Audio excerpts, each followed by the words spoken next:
Hello and welcome to the Empowered, Sensitive and Creative podcast. My name is Rim.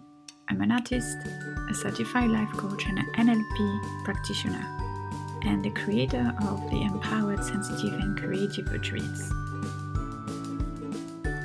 Passionate about celebrating joy and beauty in the everyday, especially when things are falling apart, I'm insatiably curious about human nature, and I look into the world with reverence, awe, and a sense of wonder. Tune in for stories exploring healing through creativity, art, embracing sensitivity, and navigating the subconscious mind.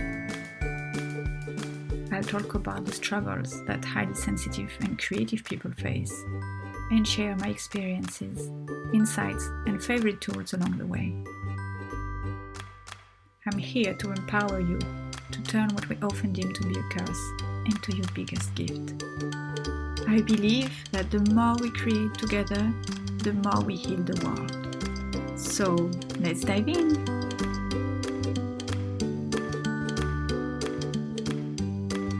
Hello and welcome to another episode of the Empowered, Sensitive and Creative podcast. I'm so happy and grateful for you tuning in. Hello and welcome to episode 29. Today I want to talk about the yearly review since we are mid-December already. And well, I think it's a great time to reflect on the past year and to prepare for the new year coming.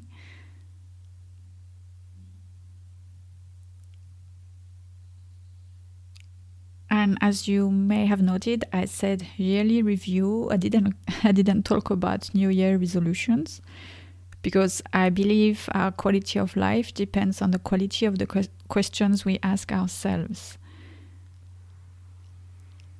So it's more about asking helpful questions than just deciding, than making resolution.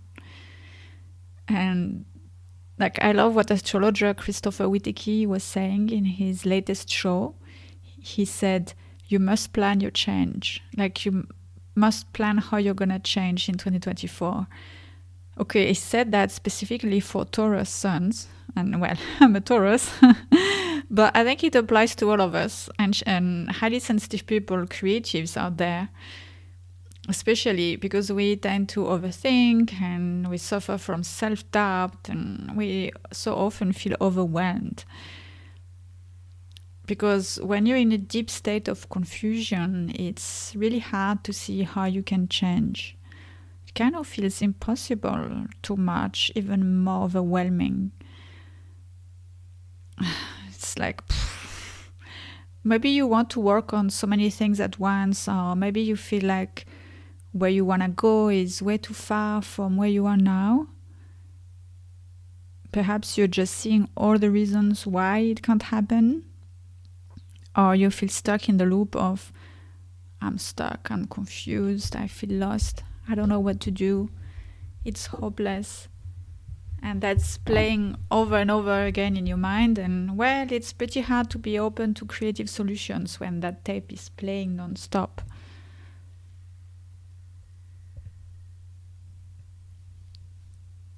So me personally, I found that boldly jumping into the old New Year resolutions bandwagon is not helpful.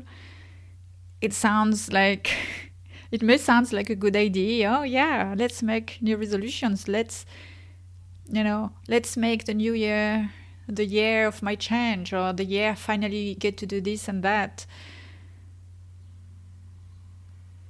But it's not helpful because it's like trying to plant a garden, start growing a garden without learning anything about the soil, the climate, the current season. And these are all important factors you've got to work with. I believe that's why these resolutions never last. We don't really know why we're doing them in the first place. Sure, get healthy is a great intention. Do something creative too. But what does it really mean, specifically for you? Why do you want to get healthy in the first place? And do something creative. What will this bring to your life, to your being? Where does it come from? Your mind? What society says you should do? Or what your friends say you should do? Or is it coming from your heart, from your gut, from your soul? Just like if you want to grow a garden, do you want to plant one just because it's pretty? Or you like the idea, it sounds cool maybe?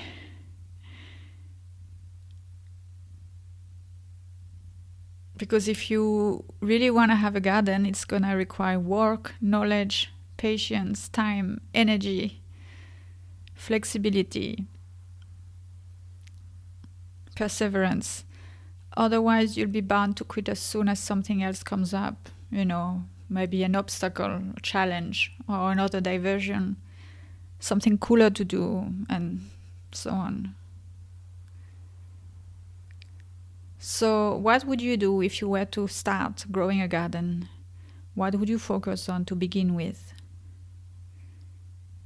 I imagine you wouldn't start from a totally blank slate, right? Perhaps there was something planted there before. Perhaps there's already some soil. How is it? Some plants maybe are still left. Are they thriving? Are you going to keep them? Do they belong to this garden, this ecosystem you want to grow, you want to build? Even before deciding on what kind of garden you want to grow specifically, you'd probably make an inventory of all the conditions, even before you think of all the steps you will implement.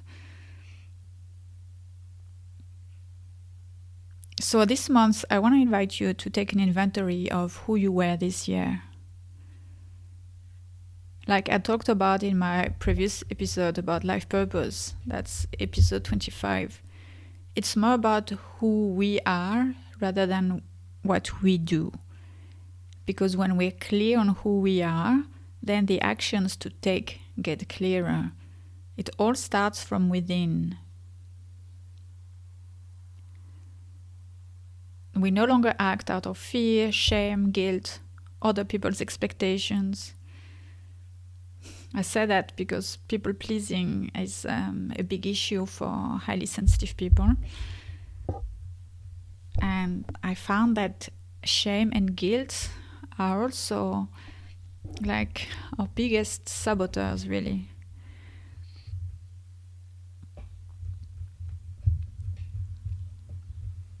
And there's no point to hurry that stage. After all, in winter, the soil needs to rest. You don't grow a garden in winter, right? If you're in the southern hemisphere, well, I know this doesn't apply to you since it's summer for you. But let's take this symbolically as the new year marks change with a capital C. A new energy getting ready to come to life. Or, like the metaphor of the tree I used in that life purpose episode 25. New buds are growing, but before they're fully bloomed, they still need the lower branches and a solid trunk and healthy roots to provide nourishment. It's the same for us. And in line with this notion of rest, and let the earth rest, so that our garden will be able to grow on healthy foundations, I've decided to take a little break from podcasting this month. After this episode, I'm planning to rest until January. I haven't decided yet if my next episode will be on the 5th or the 12th of January. Let's see. When I say rest, it's not gonna be about doing nothing. It's more like active rest in a way. Like reflecting, pondering, going inward, really. Like going to do an inner retreat with myself. I want to be super intentional in 2024 about everything I do. So I'm really going to reflect on who I am at this moment, now, at this stage of my life, what I want, And the next phase will be about how I will get there. But for now, I start with the who and reflecting about what's already there. How strong is my foundation for next year? So really, it's going to be about planning my change, like a good Taurus. And you may say, Reem, you always talk about flow and not controlling things. And yeah, that's true. But planning doesn't mean controlling, you know. When you're growing a garden, you got to make a plan. And you're not just blindly going about the day every day, not really knowing and what you do and improvise. You do need some planning. And there would still be a lot of unexpected events, right? Like always. But at least you're clear on where you want to go. You're open to learning along the way and pivot whenever necessary, but with that structure in place. It's like you have a map to refer to. You're not growing all over the place. And here I want to redirect you to my previous episode about balancing masculine and feminine energies. That's episode 28. And the idea was that creativity, feminine energy, can get very unruly and end up being destructive. It can lead to chaos if not supported with structure, which is masculine energy. The flow of water can end up very destructive at times if not channeled properly. It's the same with the garden. You know, some plants, they can grow out of control and they would end up suffocating the other plants if they grow all over the place. And I feel like in 2023, so this year, I've experimented a lot and it was great. It's part of the creative process to experiment and try out things, for sure. And I learned a lot and I saw what I enjoy and I don't enjoy doing, what works and doesn't work.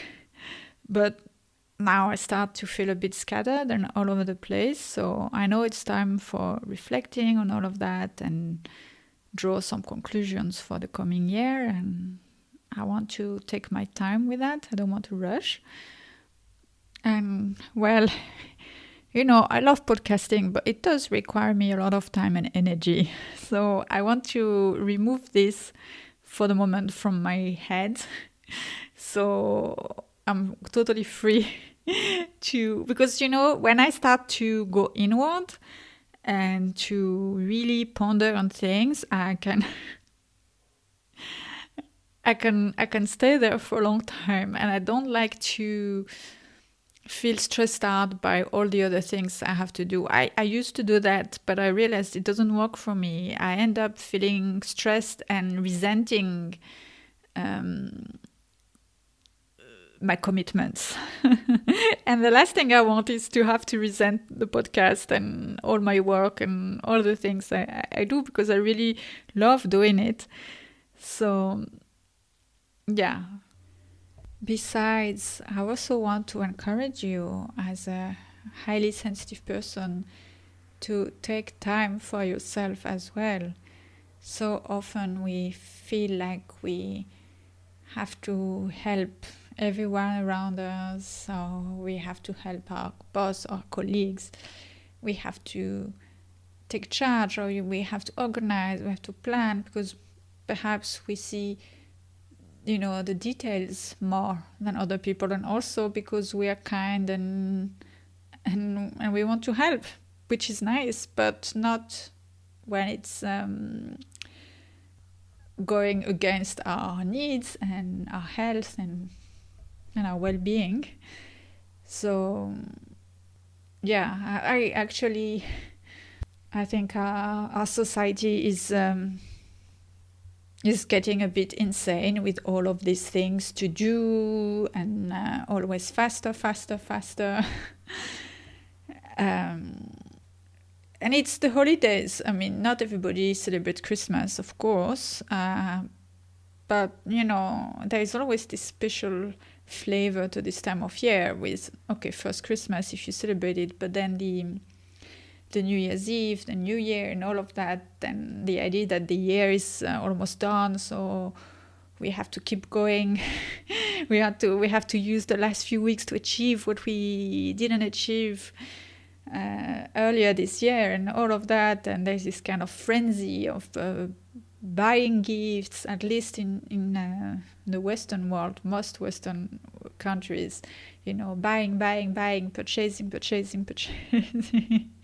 and drinking and eating and overeating and all of this stuff, and partying. Well, to be honest, I love eating, I love drinking, I love partying. Well, I don't love big parties anymore, but I like a good dinner party and enjoying a good evening with friends and loved ones and close ones, all of that. And I think it's important to make time for that, but make sure we choose those events, like not let the events choose us or other people choose us, but we make time for that. And also we make time for inner world, our needs, like to nurture our soul, and still get time to enjoy the holidays. So yeah, definitely want to advocate for that. So let's get back to the inventory, the yearly review. Because as HSPs, we tend to beat ourselves up easily and see what's not working within. I want to suggest a half full glass kind of inventory this time. I first heard of this idea from a French podcast called Metamorphose, which means metamorphosis, which is very aptly named for today's topic. I tried it and I loved it. I felt much happier about myself than when I did the half-empty kind of inventory, which is, I think, it's the more common kind of inventory out there.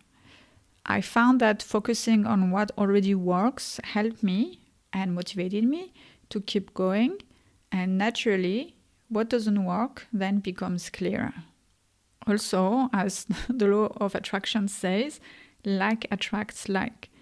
And adopting an abundance mindset, well, means believing that there is more where that comes from. And I believe that if I focus on what's working, if I focus on joy, there will be more where that comes from.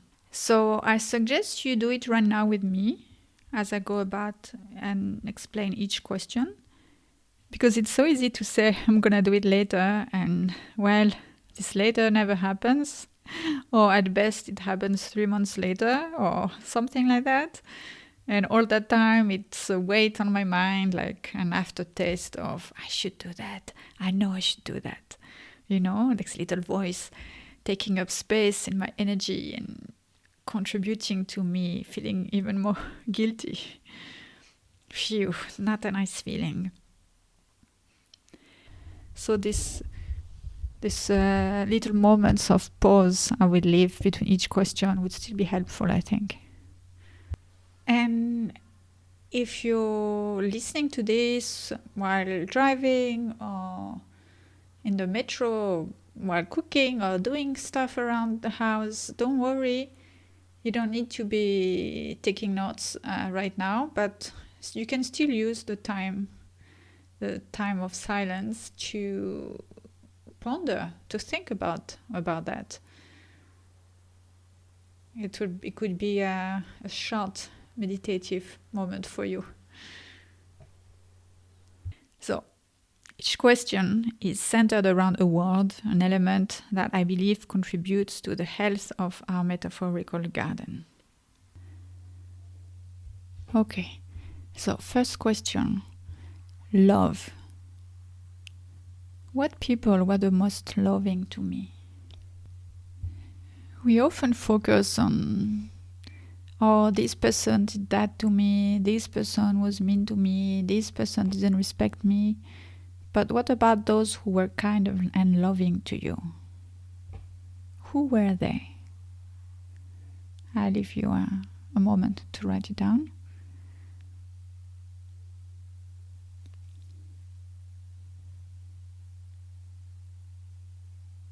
Question 2. Nurture. Where and when did I take care of my well-being? How did I nurture myself?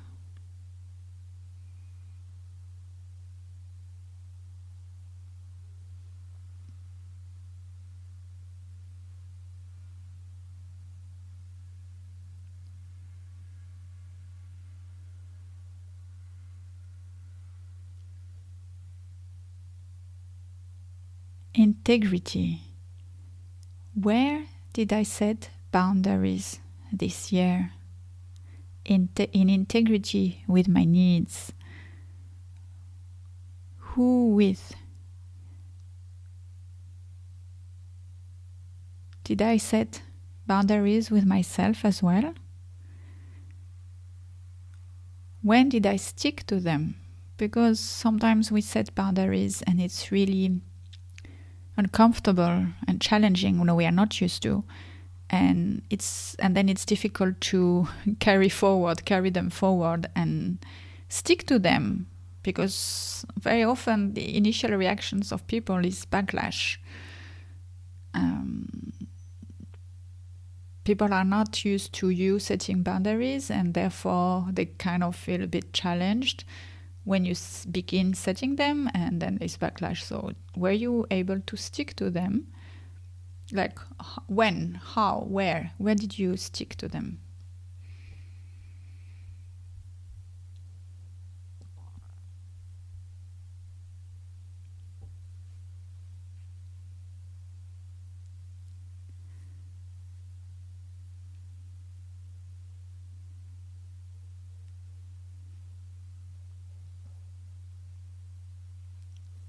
Experiment.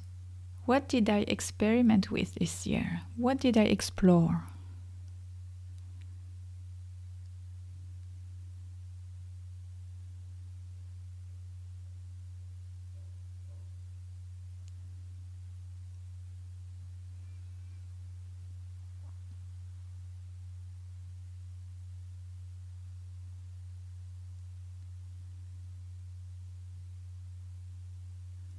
Joy. Did I enjoy myself this year? How so? When? Where did I feel joy? What made me feel joy? What brought joy to my life?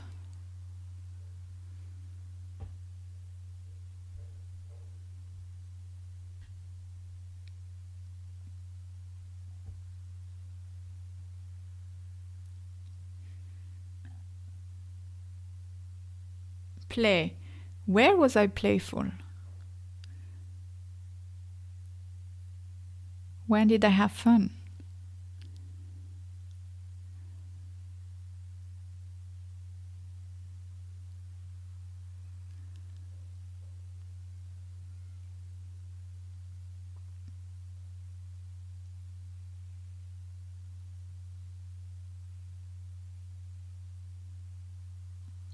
Wonder.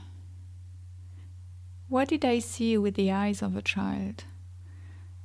When did I allow myself to wonder?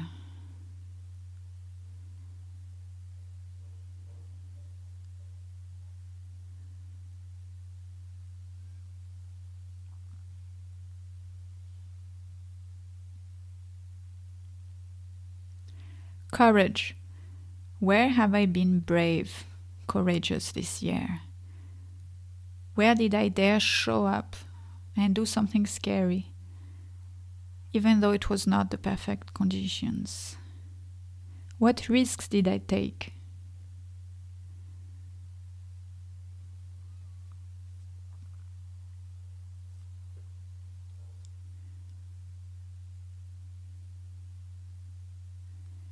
Growth. What challenged me this year, and what did I learn from it? What life lessons did I learn? It is said that once a life lesson is integrated, you're ready for the next one. So that will give you clues, perhaps, in what to expect next year.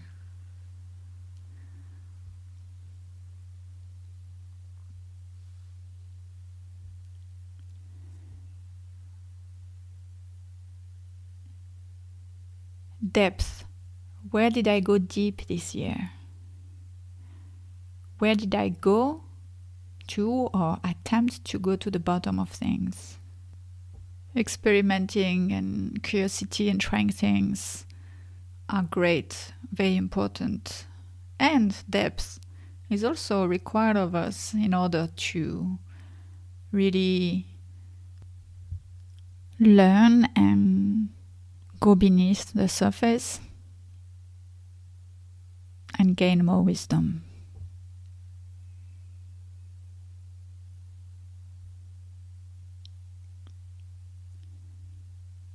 Perspectives.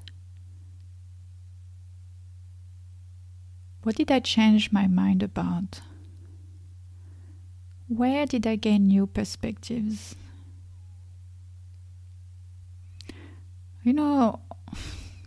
Sometimes when we feel stuck or there's a problem, a challenge, and we don't see the solution, we don't see a way out of it, it's often because we just see things from one angle.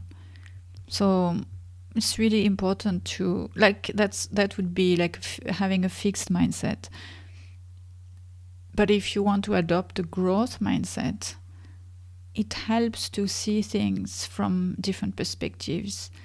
I want to say growth mindset, but also creative mindset, because creativity is all about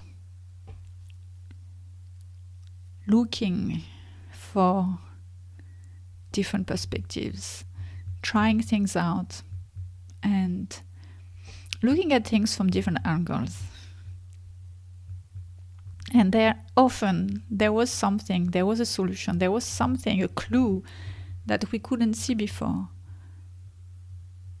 And that requires taking some distance.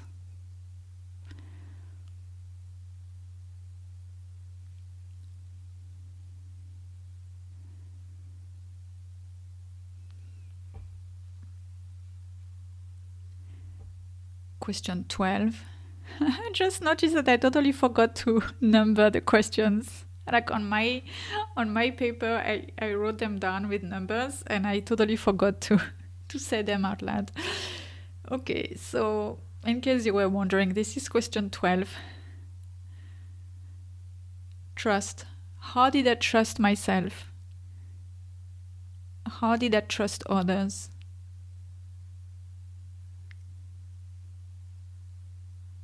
How did I trust life?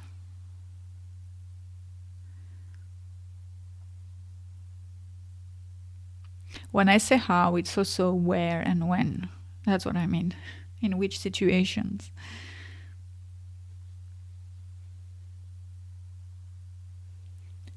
Question 13. Emotions. What did I learn from my emotions this year? That's a big thing for HSPs and creatives.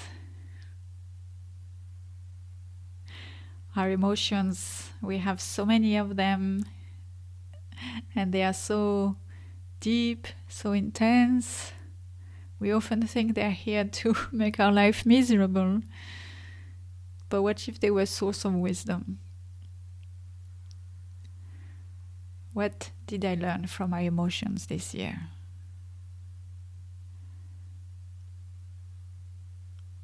I can tell you one thing. I learned that when I'm overwhelmed, when I feel overwhelmed, it means I need to pause and take a step back.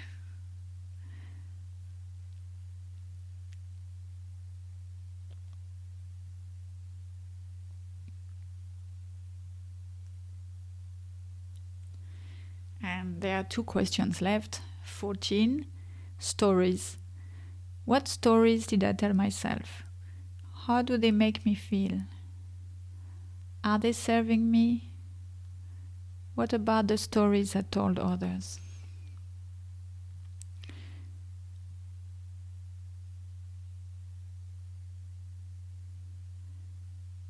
We don't need to be a writer to tell stories.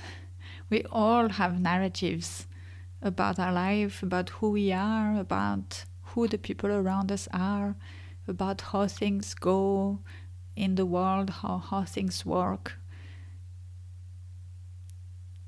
But are they really true? Are they serving you? Are they the only stories?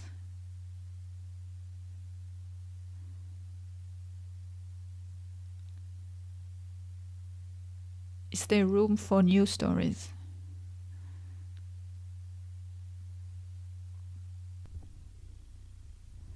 And the last question, question 15, creativity. When and where did I make space for my creativity this year? How did I express it?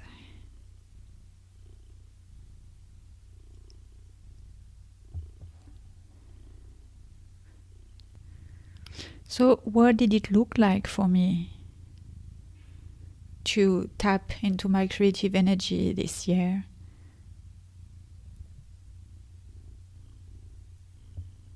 How did I apply my creative mind? Was it making something creative? Was it thinking about a particular situation or a particular challenge with creativity?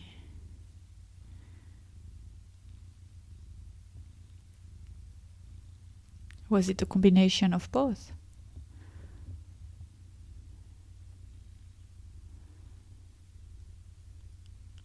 Was I creative with my daily routines or daily habits? Was I creative in the kitchen, in the bedroom, in my relationships, in the way I dress?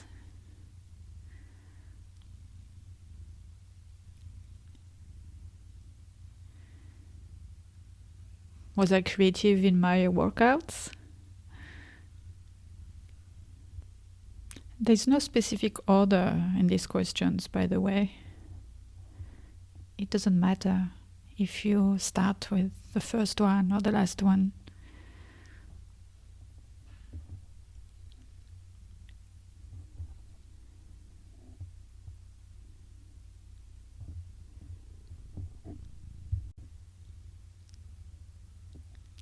And as a bonus question, number 16, so that's an additional one, and it's not the least, it's quite, I think this one is the most important.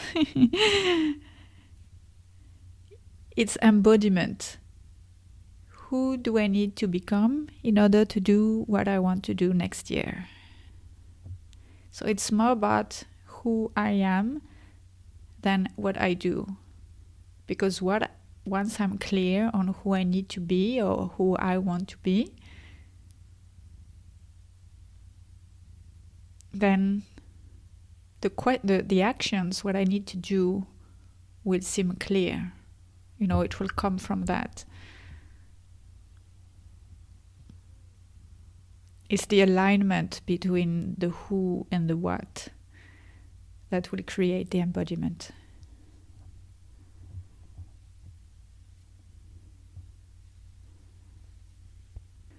So this question is sort of a continuation of the question 14 about stories. What stories do I need to write? What new stories about myself do I want to write?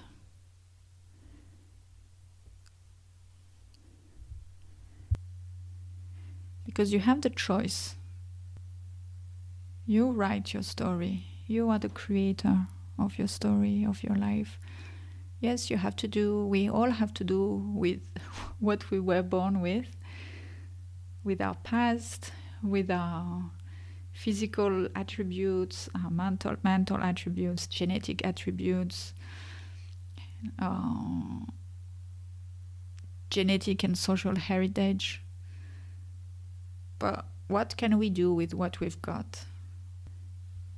Does it define us completely? Is there room for more?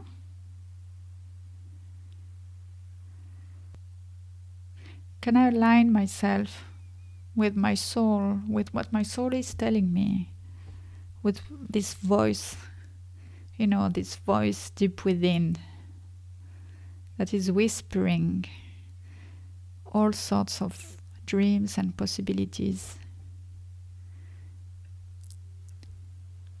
Who do I need to become to align with this voice?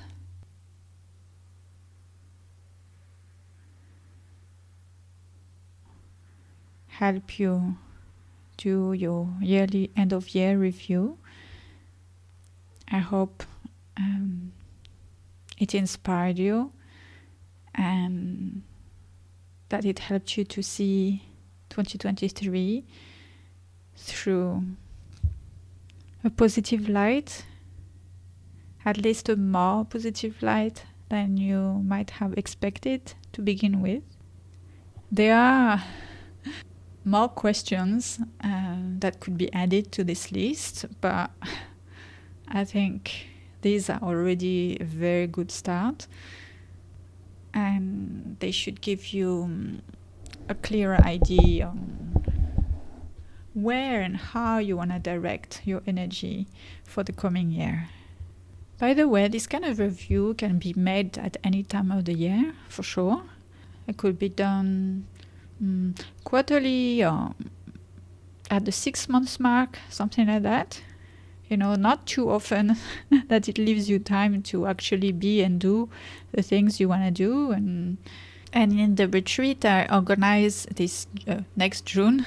I'm already in 2024 in my head. Okay, so the retreat I organize in June in 2024 in Provence, in the south of France, in that magical place. We'll embark on an introspective journey. We will connect to our senses. We will connect to our creative spirit. We will connect to our energy, to what really matters, and dig deeper into our authentic selves for a total reset of your energy so that you can recharge your batteries.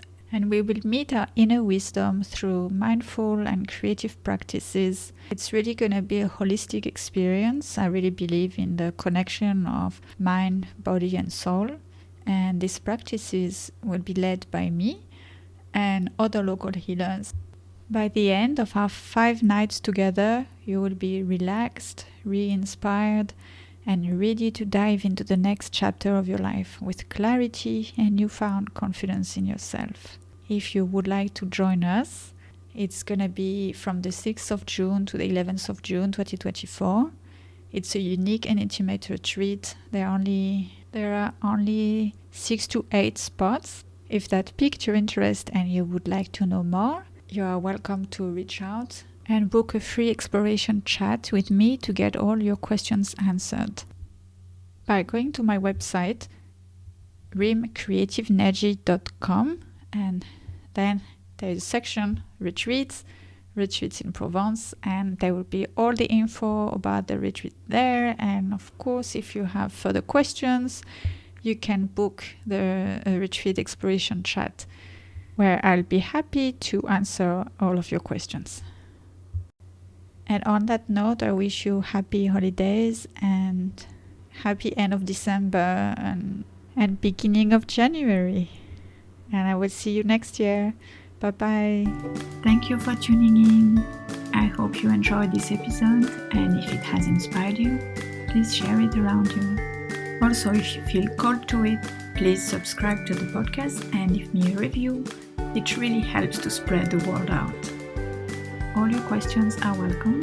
You can send them to me on Instagram at rim.creativenergy.com or email me via my website rimcreativenergy.com. And don't worry, I'll share in the show notes exactly where to find me.